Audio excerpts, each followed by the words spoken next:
नमस्कार फ्रेंड्स, मैं डॉक्टर पंकज आनंद, एक सीनियर फिजिशियन और क्रिटिकल केयर स्पेशलिस्ट हूँ। अभी काफ़ी पिछले दिनों से मैं बात कर रहा हूँ कोरोना वायरस के लिए, और आज मैं आपसे इस बारे में बात करूँगा वो उन लक्षणों के बारे में है जो आपके लिए बहुत ज़्यादा ज़रूरी है जानना।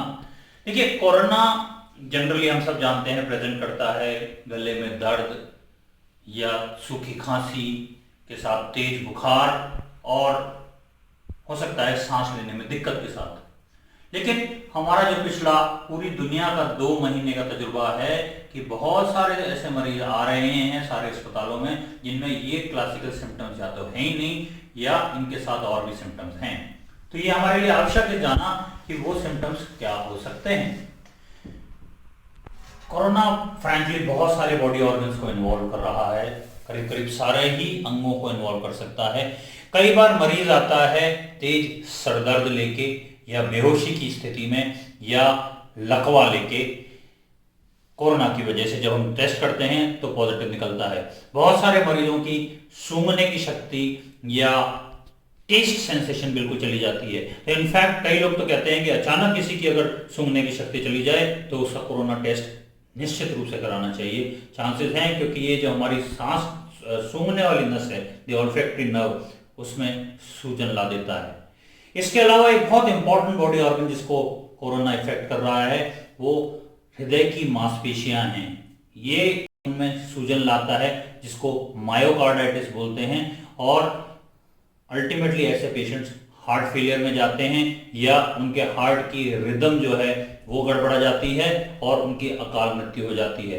ऐसे पेशेंट्स कई बार ईसीजी में ऐसे आते हैं कि लगता है इसको हार्ट अटैक हुआ है, जिसको मायोकार्डियल इंफार्क्शन बोलते हैं। उसकी एंजियोग्राफी होती है, वो नॉर्मल आती है, लेकिन हार्ट की मांसपेशियां सूजन की वजह से काम करना या तो बंद कर देती हैं या कम कर देती हैं। इसके अलावा और भी प्रेजेंटेशन है, जैसा शायद सब आप भी जानते होंगे, करीब 20% व्यक्तियों में कोरोना पेट की दिक्कत के साथ आता है। इनमें लूज मोशन सबसे कॉमन सिचुएशन है। कुछ प्रतिशत, लगभग 5 से 6% मरीजों में किडनीज पे इफेक्ट आ रहा है, रीनल फेलियर हो रहा है। इसके अलावा जो और सिम्टम्स हैं, पेशेंट्स को जबरदस्त कमजोरी की फीलिंग आती है, झुरझुरी की फीलिंग आ सकती है, पेशेंट का बदन टूटता है, मन करता है मैं पड़ा रहूं, कोई काम ना करूं, बहुत कमजोरी फील होती है। इनफैक्ट कुछ पेशेंट्स में तो अंडकोश में सूजन आ जाती है, कुछ के मरीजों के हाथ पैर की अंगुलियां नीली पड़ जाती हैं। ये सारे लक्षण कोरोना के हैं। बच्चों में खासकर एक अमेरिका में देखा जा रहा है कि ये एक तरह की एक बीमारी होती है, कावासाकी डिजीज, जिसमें ये ब्लड वेसल्स को इन्वॉल्व कर लेता है। तो आप ये समझिए कि कोरोना के लक्षण अधिकतर मरीजों में तो वही हैं, बुखार, सांस लेने में दिक्कत आदि, बट ये अन्य रूप में भी प्रकट हो रहा है और मेडिकल हम लोगों के लिए बहुत बड़ा चैलेंज बना हुआ है। इसीलिए बार बार एक ही बात, प्लीज बी कॉशियस। सबसे अच्छा इलाज कोरोना का उससे बचाव है। जितना हो सके घर में रहिए, मास्क पहनिए और हैंड सैनिटाइजर यूज कीजिए, और उसके बाद भी शिकायत है तो तुरंत चिकित्सक से मिलिए। धन्यवाद।